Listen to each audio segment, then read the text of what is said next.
Нека се изправим и започваме с молитва.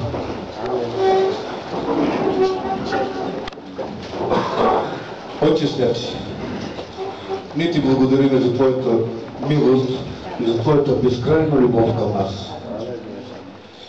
Господи, наистина ние се радваме, че може да се наречем Твои синове и дъщери. Благослови днесното благослужение. Уди, Господи,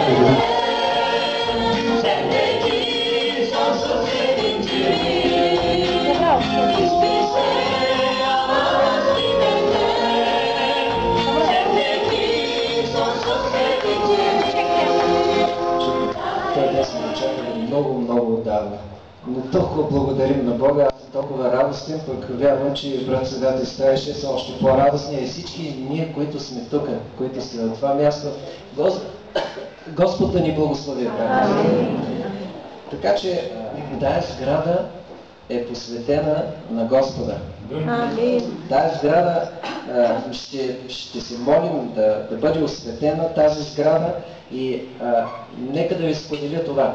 Тази сграда е част от изпълнението на Божия план за Кърджали. Ние сме посветили целият град за Господа.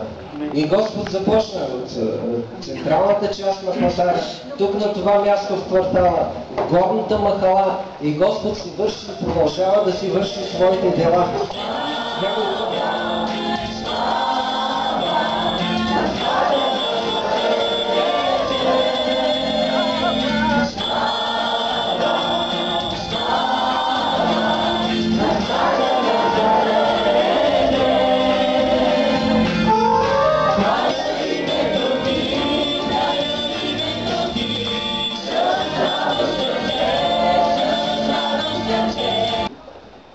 Искам първо да предам специални поздрави от ръководството на Пелесиатния съюз и лично от брат пастор Иван Рачев.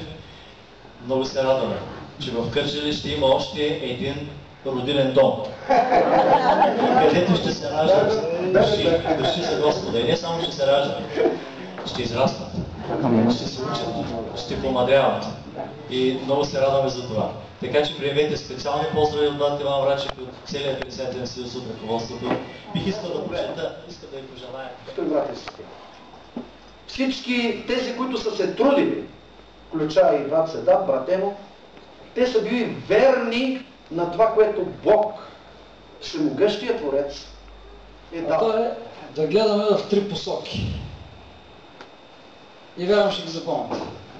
Първата посока, в която ни трябва като християни да гледаме, е горе предполага. Нагоре, разбира се. Втората посока, в която искам да ви насоча да гледате, е настрани. Е да гледате навън. Защото иначе много ни е хубаво всички нас заедно, пък навън какво ще става.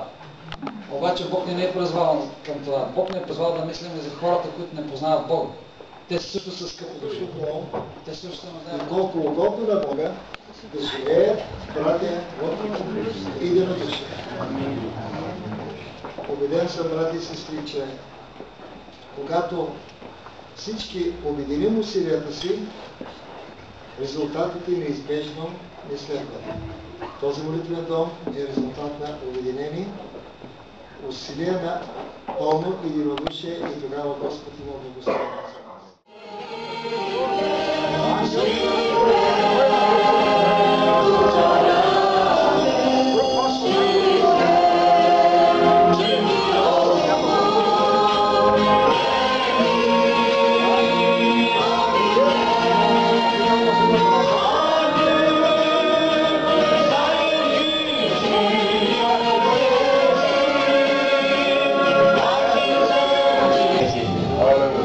Ние ти благодарим за това, което ти си извършил, и ние ти благодарим, че вършейки Твоите дела и чудеса, използваш човеци.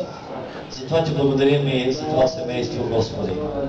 За това, че си възложил върху тях товара, кръста, но и радостта. Да водят Твоето стадо.